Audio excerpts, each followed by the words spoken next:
बिस्मिल्लाहिर्रहमानिर्रहीम। खीरा आम सब्ज़ी है और यूँ तो ये गर्मियों की सब्ज़ी ख्याल की जाती है, लेकिन अब सारा साल दस्तयाब होती है। तिबी एतबार से ये सफ़रा और खून के जोश, मैदे और आंतों में जलन और सोजिश दूर करता है।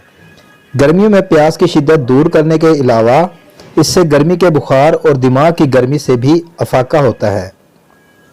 इसे सब्ज़ी की तरह पकाया भी जाता है और कच्चा भी खाया जाता है। प्यास से राहत। मौसम गर्मा में हिद्दत के बायस बार बार प्यास लगती है। खीरे की काशें करके नमक लगाकर खाने से इस प्यास की तस्कीन हो जाती है। इसकी काशों के इस्तेमाल से दिल और दिमाग को फरहत होती है और जिस्म में ताजगी का एहसास होता है। पेशाब की जलन। खीरे में पानी काफ़ी ज़्यादा मिकदार में होता है। इसके खाने से जिस्म में तरावत का एहसास होता है। पेशाब की जलन और रुकावट की शिकायत में ख़ास तौर पर मुफीद है। अगर पेशाब रुक रुक कर आता हो तो इसके बीजों को पानी में चंद घंटे भिगोकर पानी में ही पीसकर पीने से ये शिकायत दूर हो जाती है। गर्मी का इलाज। बाज़ लोगों को हाथों और पैरों से गर्मी निकलने का एहसास होता है।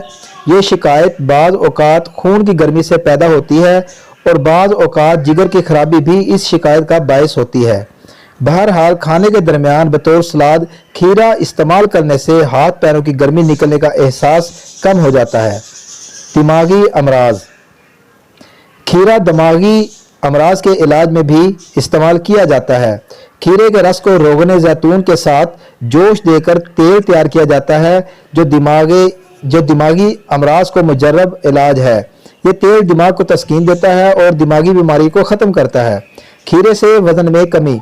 मोटापे का शिकार अफराद अपना वज़न और मोटापा कम करने के लिए मुख्तलिफ दवाइयों की तलाश में रहते हैं, लेकिन दर हकीकत सब्जियां मोटापे और ज़ायद वज़न का कुदरती इलाज है। इन सब्जियों में खीरा भी शामिल है जो बड़ी तेज़ी से मोटापे को ख़त्म करता है। मोटापे में मुब्तला अफराद को सुबह खीरे की काशें टमाटर या इसी तरह की किसी और सब्जी के साथ खाना चाहिए। इसी तरह दोपहर में भी खीरे की काशों पर नमक छिड़क कर टमाटर या अगर मूली और गाजर दस्तयाब हों तो इसके साथ खूब पेट भरकर खा लेनी चाहिए। यही तरीका रात के वक्त भी इस्तेमाल करें। शुरू में चंद दिन कुछ दिक्कत होगी, लेकिन इन्हीं चंद दिनों में यह हल्की फुल्की ग़िज़ा आपको मोटापा और वज़न कम कर देगी। यह तरीका कई बार आजमाया हुआ है। बंद नाक।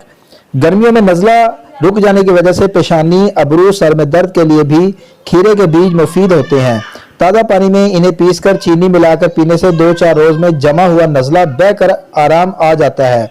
यही शरबत आंतों की सोजिश और पेशाब की जलन के लिए भी मुफीद होता है। पथरी से हिफाजत। खीरा चूँकि पेशाब आवर है, इसलिए इसके मतवातर इस्तेमाल से गुर्दों में पथरी से हिफाजत मुमकिन है। गुर्दों और मसानों की पथरी के लिए इसे ज़्यादा मिकदार में इस्तेमाल किया जाता है। ताज़ा खीरे की काशें काटकर थोड़ा सा नमक, काली मिर्च और सफ़ेद जीरे का सफूफ छिड़क कर खाएं और दिन में जब भी भूख और प्यास लगे सिर्फ खीरा ही इस्तेमाल करते रहें। अक्सर सूरतों में इस तदबीर से छोटी पथरियां पेशाब के साथ खारिज हो जाती हैं। खीरा खाने के बाद कम से कम 1 घंटे तक पानी नहीं पीना चाहिए। खीरे को कुचलकर इसके पानी में मिश्री या शक्कर मिलाकर बर्फ डालकर पीने से भी पेशाब खुलकर आता है और जिस्म से जहरीले मादे खारिज हो जाते हैं। खवातीन का मेकअप बॉक्स। ताज़ा खीरे के कतले जिल्द पर मलने से जिल्द नरम होकर निखर जाती है। गर्मियों में धूप की शिद्दत से जलती और चटकती खाल पर खीरा मलने से बड़ी तस्कीन होती है और जल्द धूप की मुज़रतों से महफूज रहती है। खून के जोश से जिल्द पर निकलने वाली फुंसियों वगैरह को भी इससे आराम पहुंचता है। हुस्न अफजा लोशन। 2-3 ताज़ा खीरे छीलकर इनका पानी निकाल लें और साफ कपड़े में छानकर इसमें ग्लिसरीन और अर्के गुलाब बराबर मिकदार में शामिल करके शीशी में हिफाजत से रखें। रात सोते वक्त और सुबह मुंह धोकर इस लोशन की हल्की मालिश करें और ठंडे पानी से चेहरा धो लें। ये लोशन जिल्द को निखारता और झुर्रियाँ दूर करता है। सर्दियों के मौसम के लिए लोशन। ये लोशन जाड़ों में जिल्द की हिफाजत के लिए ज़्यादा मौजू होता है।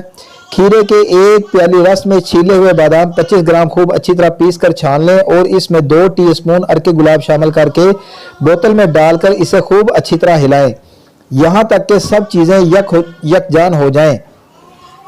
अब इस लोशन की चेहरे, गर्दन और हाथों पर मालिश करें। इस तरह जिल्द की खुश्की दूर होगी और रंग भी निखर आएगा।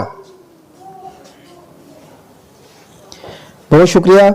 इंशाल्लाह अगली वीडियो तक के लिए इजाज़त चाहूँगा और नई वीडियो लेकर आपकी खिदमत में ज़रूर हाजिर होऊंगा। अल्लाह हाफिज़।